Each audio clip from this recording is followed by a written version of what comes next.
Welcome to the Cheer Athlete. Let's talk this week a little bit about college cheerleading and college nationals. Welcome to the Cheer Athlete podcast, where we bring coaches, parents, and athletes expert tips and advice to help keep cheerleaders healthy, strong, and at the top of their game. Now let's go.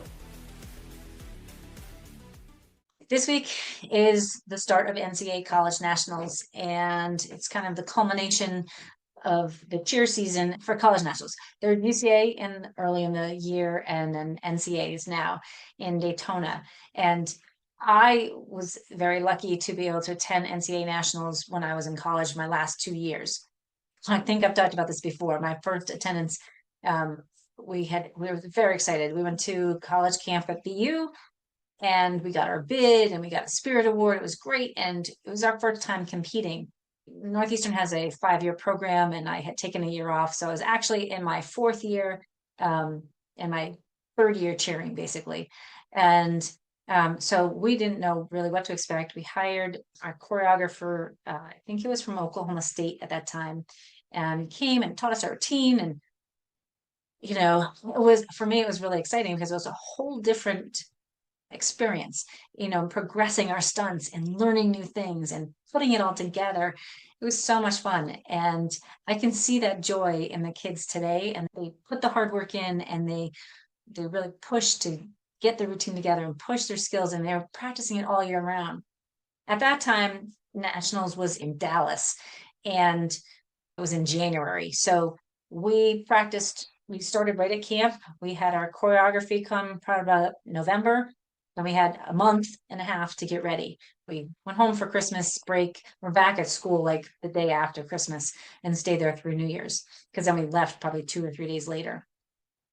We tanked. We didn't do great at that first competition, but we all learned something, and we went back and had a great time.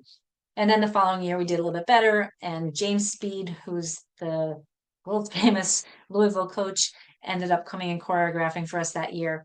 We progressed and we hit our stunts. And that's the first time that actually somebody pushed me to do a back handspring, even though I never got it. But it was awesome, just that learning experience of challenging yourself and really pushing hard. With school, it was challenging, right? Northeastern had a short break, but I don't think we really missed any school in the beginning of January. Now, like, graduation is coming up for the kids, and or for the kids that are cheering. And so it's later in the season, and it's almost the end of the school year. Their spring break, most kids' spring break was in March. So they're missing school, which I don't have an issue with. I think it's wonderful, but that's tough. And how do they keep up with their schoolwork at that point? The point being, they have a little bit longer to get ready. They're pushing the routine out. They're really driving hard. And I want to give some shout out with this to some of my local schools. Encourage, as you're looking for, if you're thinking that your cheerleader wants to cheer in college, don't put off a smaller school. Like, yes, Louisville, Kentucky, Navarro, TVCC. There's a lot of amazing schools, crazy enough schools that have competitive cheerleading. And yes, do you want to cheer on a D1 team? Of course, that's the elite, right? But every single one of these college teams that are going down there this week have been putting in the blood, sweat, and tears. They are all in competitive range. Northeastern won nationals last year for the intermediate all-girl division, and this year they're competing with the co-ed division, and they're making progress, and they just kept growing. And that's the whole point of it. I have loved seeing the team at Northeastern make changes and take it back, because in 2000, so I graduated college in 1991. My last year competing was 1990, and my coach was there until 2008. And in 2002, they won college nationals in the co-ed division, and they won grand national champs. And I just happened to be able to go down and watch at that time. It was just the best feeling in the world. There's been a lot of changes in the program since then, and all of the cheerleaders have continued to do amazing. But this is really exciting because the coaches right now are very fired up. They're building camaraderie. They're really pulling us alumni in to keep us involved, which helps them on the fundraising, but also it keeps us connected. I feel like it's my grandkids that are out on the mat right now, which I can't believe I'm saying that. But it's really amazing to see what they've been doing. So they're my number one team, of course, that I'm looking forward to seeing how they do through the through prelims and then to finals. I live in central Massachusetts, and Assumption College is another big team that's going down and competing. And I know they've been working really hard. They are, I think they're Division 3 team. I'm not sure how they compete, but they're an all-go team. They have multiple teams going down. I just saw that the coach had posted and bringing them all down. Their program has continued to grow. Who else is in this area? There's Curry College, which has traditionally done very well. Massachusetts has a ton of colleges, and there's multiple divisions. And in New England, Southern New Hampshire is close by. They're amazing to watch. There's teams in Connecticut between Quinnipiac and Yukon, Bryant College in Rhode Island.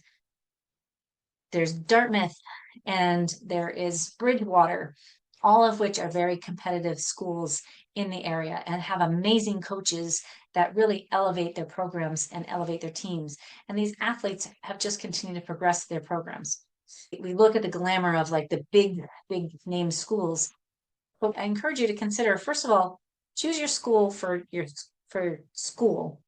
And second of all, choose your school that you want to compete or you want to cheer at because of the growing and the coaching. Like, get to know programs. If you're looking to go, reach out to the coach and talk to them.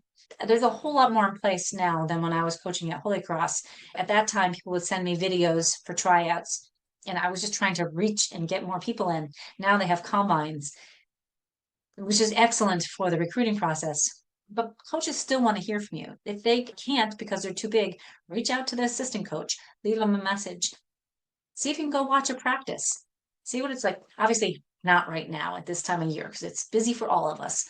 But in September, go check out a game and check out the school. Get the vibe of the school and get the feel from the program. Watch for the teams that you want to see competing, not just on the finals, but what is their process as they go through the whole nationals competition, nationals week, because it's really, I don't think there's anything like college nationals. It's the culmination of everything through the year. And it's for a lot of the seniors, it's a culmination of their cheer career too. So it's very exciting. Now that it's in Daytona, it's amazing because it's on the beach. And while there's some pros and cons to that, and on the safety end, yes, being in the half shell and the sun being in your eyes and being 90,000 degrees, maybe not the best, but still, it's a lot of fun. Then my point being, check out a lot of school, check out every school. If your child has interest in cheering, there's a lot of programs out there that are not just D1 that are really incredible for you to be able to go cheer at.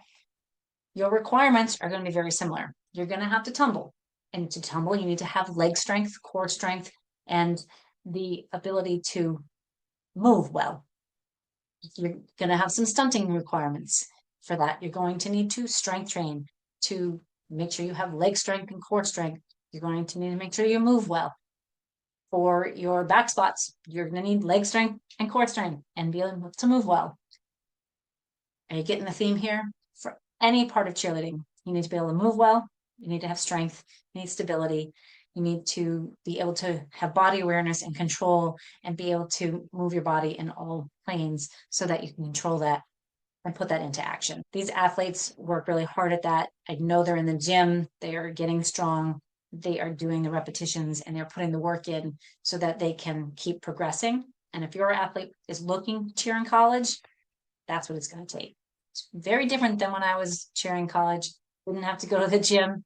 Started going my senior year. It would have made a world of difference had I actually put the work in to get stronger and improve my mobility through doing strength work and actual dynamic mobility work. That's how we learn, right? We get better over time. What I'd love to know, who is your team that you're looking for in this college nationals and who are you cheering for this year? I'd love to know that, or send me a message on Instagram if you like, at the Cheer PT. I have a questionnaire below if you want to, if you have questions as far as physical therapy questions, they ask a PT form, and my injury prevention Starter kit is available also, and that's all in the show notes below. And my app is just about done, and I'm going to be sending that out to my email list for them to kind of do a demo and trial run it. So if you're interested in doing that, please send me either an email or DM me on Instagram, and I'm happy to give you the app for free, no obligation, for a period of time until we start charging for it. I'm just looking for some feedback on how I can make it better. Right now it's in an adult stage, and I'm building it out and getting it going. I'm going to have a specific cheer section. So I'd love to know your feedback on what you'd like to learn from that. In this app, you're going to have mobility exercises to help flexibility, to help your flyers be more flexible, to have your bases be stronger through their core, and also have the flexibility to improve jumps and to make your tumbling stronger and better. So we've got some mobility, some flexibility, and some strength exercises, along with motivational tidbits to go.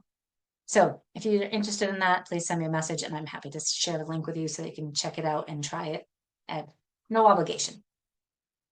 All right. I hope you have a wonderful week. Don't forget, when in doubt, breathe out. Take life one step at a time. You can do anything you put your mind to, and you're responsible for your own vibes. So go get the day.